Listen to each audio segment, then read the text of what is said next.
Welcome back, everybody, to another episode of Katawa Shoujo.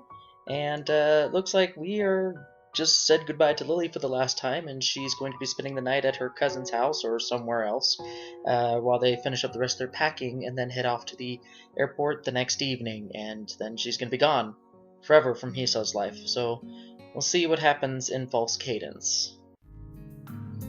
The snap of the mobile phone's closing contrasts with the ambient chatter and noise audible even in the hallway outside the library. It's the first day of the summer holidays, a time that had perpetually seemed so far away, yet it's now not only here, but also made painfully obvious by the students, or lack thereof, left in the school. Most students have returned home to spend the holidays with relatives by now. The few that are left are mostly chatting between themselves, usually about what they intend to do in the coming weeks. Makes me feel like the odd one out for taking advantage of the school library being open for the first and several days of holidays. I said that wrong. Ostensibly, it's for the students to drop off any books they'd borrowed and have yet to return, or will never return, and for those who will have their parents pick them up to help them pass the time until they get whisked away. Thanks to the recent lengthy phone call from my parents, which had so rudely woken me from sleeping on a beanbag at the back of the library, I'm now in the latter category. Sliding my phone back into my pocket, this time remembering to set it to silent, I go back into the quiet and wholly placid room. It's a nostalgic sight, just as when Lily first led me to the library. The orange tint of sunset bathes the room in its light, while Hanako sits on a beanbag silently reading, and Yuko fuzzes, just barely visible behind the counter. Hanako especially has been noticeably more quiet than usual since yesterday's happenings, but I can't really blame her. It wasn't just me that depended on that person after all. I quietly walked back to the beanbag near her, where I'd sat before, being doubly careful not to make any unnecessary noise. The soft puff it gives as the bag takes my weight makes Hanako's eyes flick towards me, but only for a second. I get the feeling that Hanako's been quiet only partly out of sadness following Lily's departure. Rather, she seems more thoughtful and measured than I'd expected, perhaps due to her desire of working out how to deal with Lily's leaving rather than just being depressed over it. It makes me a little proud of her. Hey, Hanako? Yeah? Still going ahead with your idea of traveling? She gives a determined nod. Good for you, Hanako. Good for you. I'll be starting in a day or two, and I almost decided to come with me, too. It's good that she actually has a friend to work with this traveling business with her, because going by herself, I don't think she'd do very well, since it's going to be probably her first time doing such a thing. So having Naomi along will definitely be a very good icebreaker into traveling for Hanako. Wow, quick start. Where are you two headed to first? I think we're going to start by going north, then loop down and go southward. So Hokkaido's going to be first. She gives another nod, more tentative than the last. The significance of that place is not lost on either of us. Do you know how you're going to handle the traveling expenses and accommodations? Yeah, I've worked everything out. I think it should be okay. Naomi says she has her side worked out too. You know that if you need anything, you can just call, right? I gave you my number before. Any time of the day is fine. She gives a smile, which in itself feels like a small personal victory. I know. Thanks, Hisa. Maybe Lily was right. Although I may offer Hanako any help I could possibly give, I feel as if I know she doesn't need it. She really has grown. Hanako's plans for holidays are in sharp contrast to my simple following of my parents' suggestions to stay with them. Holidays had always made me feel less excited than most, though, so maybe this is just a return to the status quo. Before my heart attack, I'd always lived so aimlessly that holidays weren't all that much different from my everyday life anyway. After school, I'd wander around a bit in the city, often hanging out with some friends, before making my way back home to eat dinner with usually one of my parents, but rarely both. Their work schedules didn't leave much time for them to be home, and going there straight from school would have just meant I'd end up feeling bored. I was an urbanite through and through. Since coming to Yamako, though, it feels like I've fundamentally changed as a person. The phone call with my parents erased any traces of doubt I might have held on that, in any case. While before I had exercised a fairly normal level of independence for a teenager, that being not a whole lot, my parents were more than pleased to hear of my newfound ability in taking care of myself. Laundry, cooking for myself, cleaning, all in addition to other general chores that come from living without parents around. Just little menial things I've had to pick up, but with relative ease. When I think about it, I've always depended on them, even if they hadn't been at home all the time. To say I never depended on anyone after moving to Yamako dormitories would be far from the truth, though. Excuse me? The two of us look up at the awkwardly fidgeting figure in front of us. Some things never change. It's getting close to closing time, so, Oh right, I'd forgotten that the library closes earlier during the holidays. Heiko and I both get up and dust ourselves off, placing our books back on the shelf behind us. The fact that our tastes in reading material have a fair amount of overlap is useful at times. With a bow to Yuko to apologize for taking so much time, Hanako takes her leave of us. See you tomorrow, Hiso. Bye. With that, she walks out of the large wooden aging doors that herald the entrance to the library. She's a quiet person, isn't she? I suppose I should be surprised at a staff member sharing personal opinions like this, but after knowing Yuko for a while, it's largely expected. She just likes diving in and getting her nose in all sorts of, juicy gossip and just relationship issues, and I totally missed that last part there. I hope you all read that. I don't even know. Yeah, I think that's just how she is. She's got a lot more confidence in herself these days, though. I don't know her as well as you do, but I think I agree. It's nice to see her talking to people here. She never used to do that before. Hey, Yuko, you know about Lily's leaving, right? She told me herself a few days ago. It must be hard, leaving everyone behind like she is. Shibuya looks back to me after she says this, probably remembering that I went to her for advice on the relationship between Lily and me before. Are you going to be okay? That's a difficult question. It's something I'd rather not think about for now, though given more pressing issues. Something seems kind of off about this whole deal, don't you think? Yuko appears to think for a while, absent-mindedly scrunching her face up in a variety of creative ways as she does so. I don't think I really know her well enough to make that kind of judgment. I'm sorry I can't be more help. Nah, that's fine. I'm just sort of thinking aloud. I keep a deep sigh and scratch my head in frustration. There's just so much stuff happening at once that I have no control over. It feels like I'm being swamped. I think everyone goes through times like that. What's important is to concentrate on what you can do, rather than what you can't do. At least that's how I see it. If I didn't think like that, I don't think I'd be able to manage my life as it is. Which totally makes sense for you, Yuko. She says it with a smile and a light tone, but her words are far from any kind of joke. Being pulled between two jobs as she is, just to hopefully make enough money not only to live, but also for university, must be exhausting. Perhaps that's why, coming from her, this feels like it has more meaning than if it had come from most others. I guess you've got a point there. Thank you for advice once again, Yuko. She bows deeply and smiles again before making her way back to the counter where she spends so much of her time. The tiny wings of the cardboard crane in my fingers are only just visible in the dim light of my room, just a little of the moonlight being able to peek through the curtains and around their edges. I lie still in my dark bed for a long time, idly looking up at the little origami bird. It feels like a lot's happened since Lily folded this. But at the same time, it feels like very little has changed. Compared to everyone else, I'm back to square one. Might have found a newfound idea of where I want to go in life, but that's hardly something that affects me now. Hanako changed, I know that much. If anything, she just makes me feel like I've got no excuse to be like this, considering her previous situation. Lily, though. I turned the bird on my fingers another way, looking at it from yet another angle. When I first met her, she seemed aloof and perhaps somewhat distant.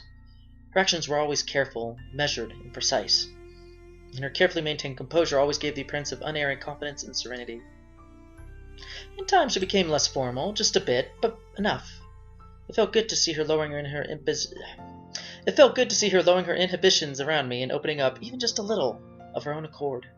It felt as if I was seeing her real self slowly become more vibrant and visible. Now, though, I'm beginning to have doubts. Perhaps they're to be expected after what is, effectively, the two of us breaking up. They don't feel new or strange, though, but rather like an old book being found and dusted off. I soon realized after meeting Lily that she saw me as she did Hanako, as someone who needed help and care. At first I simply thought we'd be fine as friends, helping each other through our limited time together in school. But then I began to treasure our moments together more and more. From our quiet walks to our talking over lunch, the good sides of her personality become ever more obvious and ever more likable. The absence caused by Lily's trip to Scotland to visit her long-distant family and sick aunt only make me realize how much I liked just being around her, and I had thought that she felt a similar way. For her, though, maybe that wasn't everything to our relationship. Even after she returned to Japan, that just meant she lost her family once again after meeting them for such a brief time.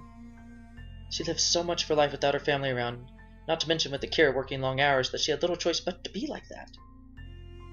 I had thought her sense of independence to be a good and admirable trait. It was in stark difference to my reliance on my parents before my heart attack, as reluctant as I may have been to admit it. However, it also meant that she never let people get too close to her. She lost her family likely due to her blindness. went to a different school from anybody she knew because of it, and worked all the harder to make sure she didn't end up a burden on her sister and those around her. And now Kira's going to Iverness, just like the family she thought she'd lost. She never told me of her plans, as conflicted as she was about them. Lilly didn't want to be a burden on anyone, including me. I'm an idiot. I never questioned it. I never tried to be there or asked when she needed me to. I just set my life up and expected it to stay that way forever, with the two of us having a nice, long relationship where we pushed forwards towards our future together. A small pit of frustration and anger at myself wells up in my chest. I just let everything happen, never even trying to help Lilly. Just her being there was enough. I thought I could keep going on if that were true, but that could never have been enough. It was like a childlike dependence on somebody, without any attempt to understand or help their situation. Thanks to that, I lost Lilly. I lost the one person I loved most because I wasn't there for her when she needed me.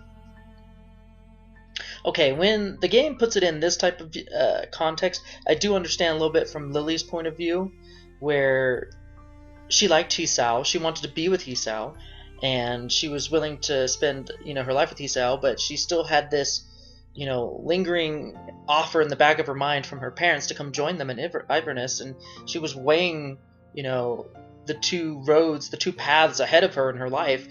Should I stay here with Hisao, with a potential someone who loves me but may not be nothing more than puppy love?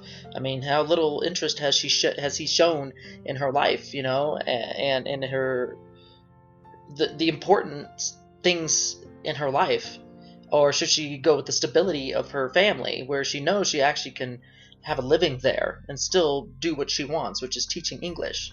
So I can see from her point of view that, yeah, he's here for me and he loves me, but he's not really there for me. And so I think in this instance, it feels I can understand Lily's point of view, where, Hisao is not 100% for her. I don't know if any of that made sense, but I knew what I meant when I first started talking about it. With an increasingly angry feeling washing over me, I turned over and set the crane back on the desk next to my clock, the place where it had lived since the day when she folded it for me. Since that day when she herself said that my burdens needn't be my own. The obnoxious bright red numerals on my alarm clock shined through the darkness of the room onto my tired eyes. 10 o'clock, evening. Curfew will be soon. I wonder. Kira mentioned they'd be leaving this evening. I have no idea exactly when their flight is, but that means there's a chance, however small, that they might not have already left. Adrenaline starts to move through my body as I sit up on my bed, my eyes suddenly wide with possibility. I think I called this one on the last episode. I think he's going to make a mad dash for the airport and try and catch her and just beg and plead for her to stay. Like, no, I really care about you, and I don't want you to leave. I think this is exactly what's happening right now. There's no guarantee that they haven't left. Indeed, it's likely that they already have, but there's also a chance they haven't, however small it may be. Just this once, just as I should have before. I stand up and rush over to my cabinet, throwing out some clothes as fast as I can and sliding them on in quick succession. Each second that goes by is a second that I can't regain, a second that may mean the difference between catching them and losing them forever. Even if I fail, I have to try. I can't let her leave everything behind without even trying to stop her, without just this once being there for her. The last of my clothes slipped on, I hastily grabbed the phone off the desk. Luckily, the number for a local taxi company is still in my call history. A gruff, unenthusiastic voice announces the name of the company while I pace around the room. It takes some effort to slow down my voice and keep it clear over the phone. The chilly night air sweeps against me as I open the dormitory door, but nevertheless, I keep up my brisk speed as I half jog, half run out to the school gates. It may not be curfew just yet, but it's precariously close. If there were a guard around, they'd no doubt have some questions for me, but it looks like I've managed to come out just before they arrive, or they're around a corner. My pace picks up as I make my way through the school gardens, their nighttime allure all but lost when I begin to run to the school gate. The lamps of the courtyard, dim as they are, provide just enough illumination to light the way and prevent me from tripping over. The buildings themselves take on a rustic, almost antique-looking edge when I glance at them. Looking back, it seems strange that they once appeared so dark and looming to me. Now they just to be somewhat anachronistic school buildings, the same as any others bar their age. Leaving the gates behind me, I pull up to a stop just before the taxi, parked just as Akira's car had been. Its gaudy and brightly lit signs look out of place in the quiet country backdrop. I impatiently squeeze myself through the door, giving the driver the address for where the two should hopefully be staying. By the time the taxi pulls up after its trip at maddeningly casual speed, it's well and truly deep into the night. The house is truly enormous, its sheer size much larger than I'd expected, and ominously still. Fearing the worst, I ask the driver to stay, just in case my efforts are for naught. A single press on the fancy intercom system outside the gate produces a short electronic melody in the otherwise silent road. It's not long before the somewhat deep, gruff voice can be heard from it. "This is Hakamichi residence. Please state your name and why you're bothering us this late." I press on, despite inwardly wincing in the reasonable annoyance audible in his voice. "It's Hisao Nakai. I was hoping to meet Lilly or Akira if they're still here." Surprisingly, I managed to summon quite some energy to my voice, enough to make the other side of the intercom silent. A few seconds pass, but just before I press the button again, I ask what's going on. A light turns on outside the front door. I strain my eyes to try and make out who is coming through, but as he comes past a large parked car with fishing rods sticking out the back, his identity becomes clear. His face is typically placid and motionless as he saunters up to the gate. He is still childlike in his mannerisms despite his demeanor. With the press of a few buttons from behind the fence, the gate slowly opens. "Hisao, what are you doing here?" I think this is the most emotion I've ever heard from his voice. Not that it would be hard to reach that mark. "Akira told me that she and Lilly would be staying here before they left for their flight. I need to talk to Lilly just one last time. Are they still here?" The look on his face says everything. I failed. It was too late. The one time when I actually needed to act quickly and... Actually, it's possible. What is it? He's a bit taken aback by my fervor, but I can't help it at this point. They left not long ago, only a few minutes before you arrived, in fact. If you go straight to the airport, you might be able to... Hisao? I dart back towards the waiting taxi, grabbing what little money is left in my pocket as I go. "Thanks, Edakai." With that, I take a seat and in short order bark out my destination. My chest beats wildly as I tear down the street, my body twisting this way and that, to slip between the pedestrians walking back and forth beside me. With the road subtly blocked by taxis and other cars, dropping off passengers and picking up others in the same time they have to wait, we ended up having to stop almost a block away. But that's in the past now. What matters is reaching Lilly. One foot hits the ground, the other quickly following without the slightest thought, as if my legs have taken on a life of their own, and all my mind can do is concentrate on the view ahead of me. Just one glimpse of that long hair of hers, that long, yellow hair, that it was the same color as the wheat that stretched as far as the eye could see. In the end, I depended on Lilly, just like Hanako did. Even after we started going out, it still doesn't feel like she really ever let herself depend on me. Except for one moment. That one moment where we held each other tightly on that bright yellow field. At that time, she must have feared losing me just as she did everyone else. That's why, just this once. The night air wraps around me, draining every last remnant of warmth out of my body, to the extent that it feels more like midwinter than a summer night. My fingers, my hands, my feet, they all feel increasingly cold. The sound of the passing crowds is reduced to no more than a background hum, while the sound of my shoes hitting the pavement echoes loudly, every step surging towards the person I have to catch. Forced by my chest tightening in response to the cold of the night, I rest an arm over it to try and settle it down. Oh no. Are you kidding me? This is gonna be so bad. He's gonna have a heart attack right here at the airport. When the airport comes into view, though, I realize this feeling is one I've felt before. Not now. Of all times for this, please not now. I take a gulp and soldier on regardless, pushing my body as far as it can go. Sweat pours off me as I hurtle forward, my shoulder hitting someone's side, my mind suddenly flooding with emotions and memories. I continue on without an apology. I have to keep moving now. If I stop, I'm not sure I could begin again. And even if I could, it would be all for naught if I'm not in time. I hit another person, then another, offering little resistance to getting bounced about. My feet feel numb, my arms are losing all feeling, my chest forces me to hunch over awkwardly, tightening ever more. He's going full-on heart attack at this point. That afternoon in the snow, that time when my life irreversibly changed, images of Iwanako and that danged letter flash over and over in my mind. The first love I'd lost thanks to my condition. I can't let that happen again. I don't care what happens to me anymore. I just need to see her one last time. There! A sliver of yellow and white comes into view some distance down the road, a figure silhouetted by the lights emanating from the airport entrance. Lilly! Lilly! Lilly, stop, please, Lilly!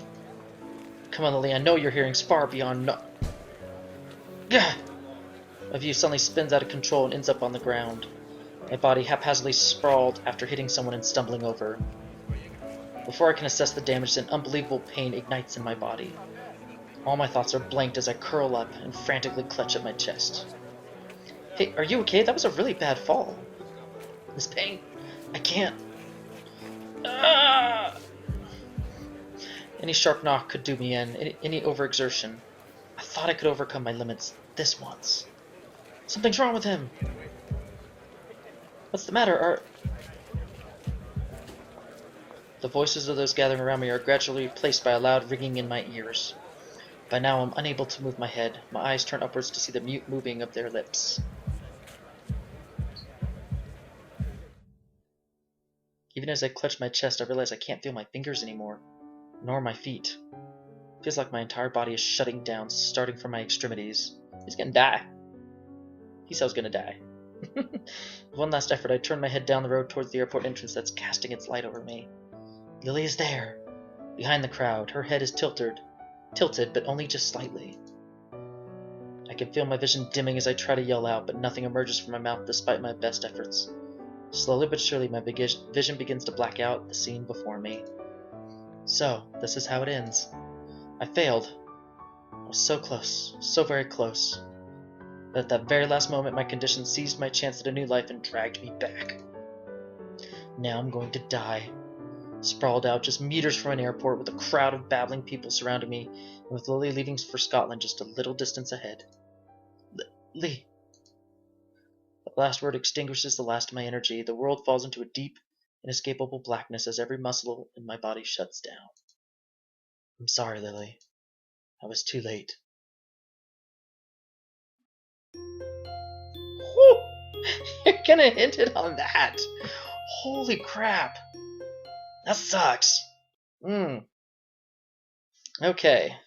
We're gonna quickly save that right there because we're not going to spoil for ourselves what's going to happen next. So, wow, just in classic romantic comedy fashion, except this didn't end up in a nice, happy ending. Hisao collapses at the airport and has a heart attack right then and there, right as he sees Lily, just sees her. She's right there, and he's gone.